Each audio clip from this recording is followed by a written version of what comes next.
হ্যাঁ, রাস্তা করার কে বন্ধ করছে? এই দুইটা নিয়ে কথা বলতেছি, তো রাখো। এখন কথা বলবো একটা। হ্যাঁ, ভিডিও তৈরি করতেছি। হ্যাঁ, তাহলে বলতেছি, সমস্যা নাই। এত বড় নেতা কথা হয়ে গেছে। আসসালামু আলাইকুম।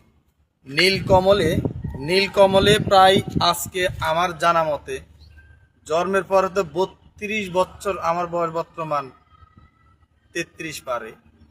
32 বছর পর্যন্ত তার আগের থেকে রাস্তাটা হচ্ছে না।